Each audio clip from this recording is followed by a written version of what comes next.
Bat হাতে সচিনের বাজিমাত। 22 গজে ব্যাট হাতে ভারতকে বাঁচালেন সচিন। সচিনের কথাই বলছি। শুনে মনে হচ্ছে সচিন তেন্ডুলকার আবার ব্যাট হাতে কেন নামবেন? তিনি তো খেলা ছেড়ে দিয়েছেন। ঠিকই তো, তিনি তো খেলা ছেড়ে দিয়েছেন। তবে যে সচিনের কথা বলছি সে সচিনও কিন্তু সচিন তেন্ডুলকারের ভক্ত। নাম সচিন দাস, মহারাষ্ট্রের ছেলে। বাবা সচিন তেন্ডুলকারের ভক্ত, তাই তার সন্তানের নাম রেখেছিলেন সচিন। সেই সচিন ভারতকে বাঁচালেন শুধু নয়, বিশ্বকাপের ফাইনালে তুলে দিলেন। অনূর্ধ্ব-19 বিশ্বকাপের কথা বলছি। দক্ষিণ আফ্রিকার বিরুদ্ধে 32 রানে 4 উইকেট পড়ে গেছে। রান তাড়া করতে নেমে ভারত রীতিমতো ধুঁকছে।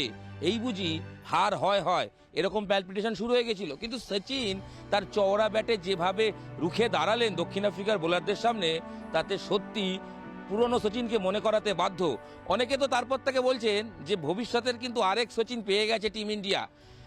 অধিনায়ক উদয়কে সঙ্গে নিয়ে ম্যাচ জেতানো ইনিংস খেললেন। মাত্র 4 রানের জন্য সেঞ্চুরি হাতছাড়া করেছেন সচিন দাস।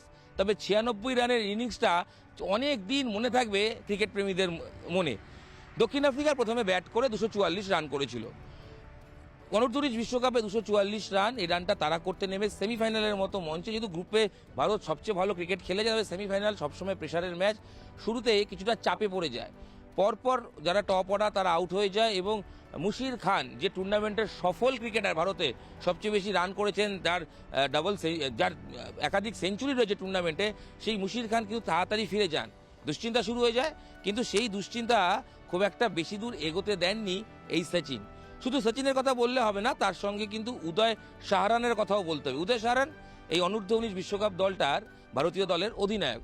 এই দুজন মিলে জুটি গড়ে তোলেন।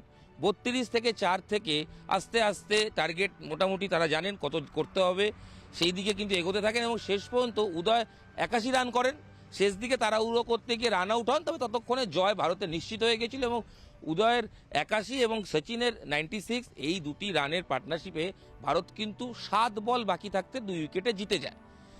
ফাইনাল ভারতের সঙ্গে খেলবে অস্ট্রেলিয়ার পাকিস্তানের জয়ী দল।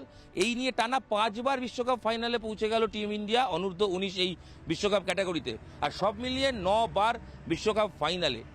রবিবার ভারত চ্যাম্পিয়ন হতে পারবে কিনা তবে সময় বলবে। তবে টুর্নামেন্টের সেমিফাইনালে সচিনের ব্যাট কিন্তু বুঝিয়ে দিয়েছে তিনি লম্বা রেসের ঘোড়া। আমরা যদি তার একটু পরিসংখ্যান দেখি, আজকে তখন তিনি ব্যাট করেন, তখন অলরেডি বলেছি চাপের মুখে ব্যাট করতে নেমেছিলেন। শেষ পর্যন্ত সেই সচিন কিন্তু 95 বলে 96 রান করেন, মোট 1টা 6, 11টা 4 মারেন। Strike rate 101.05। উদয়ও কিন্তু আরেকটু ধৈর্যশীল ক্রিকেট খেলছিল, 124 বলে 81 করে দলকে একদম জয়ের দোরগোড়ায় নিয়ে যান। শেষ দিকে রান বাকি ছিল 1, সেই সময় রান আউট হয়ে যান। তবে ভারতকে শেষ দিকে জেতানোর ক্ষেত্রে কিন্তু আরেকজন সাহায্য করেন, তার নাম রাজ লিম্বানি। বল হাতে তিনি 3 উইকেট নেওয়ার পাশাপাশি ব্যাট হাতেও মূল্যবান 6 মারেন একটা গুরুত্বপূর্ণ সময়। শেষ দিকে 4 মেরে দলকে জয় এনে দেন। টুর্নামেন্ট জুড়ে ভারত দাপটের সঙ্গে খেলছে, তবে সচিনের কথা বারবার সেমিফাইনালের পর বলতেই হচ্ছে। ইতিমধ্যে সচিন তেন্ডুলকার থেকে শুরু করে সৌরভ গঙ্গোপাধ্যায় তারা কিন্তু প্রশংসা করেছেন এবং এই যুব দল যেভাবে তারা উন্নতি করেছে, যেভাবে চাপের মুখে পড়ে গিয়ে কামব্যাক করে জিতেছে, এতেই বোঝা যায় তারা কতটা তৈরি। আগামী দিনে বিরাট, রোহিতদের সঙ্গে, শুভমান গিলদের সঙ্গে নিশ্চয়ই এই সচিন, নিশ্চয়ই এই উদয় জায়গা করে নেবে, এটাই প্রত্যাশা থাকবে। নিউজ 18 বাংলার পক্ষ থেকে অনূর্ধ্ব-19 বিশ্বকাপের ফাইনালে ওঠা ভারতীয় দলকে অনেক অনেক শুভেচ্ছা, আর অবশ্যই সচিনকে শুভেচ্ছা, উদয়কেও শুভেচ্ছা। সচিনের দিকে চোখ থাকবে আমাদের, কারণ সচিন আগামী দিনের সচিন তেন্ডুলকার হবেন কিনা তা তো সময় বলবে।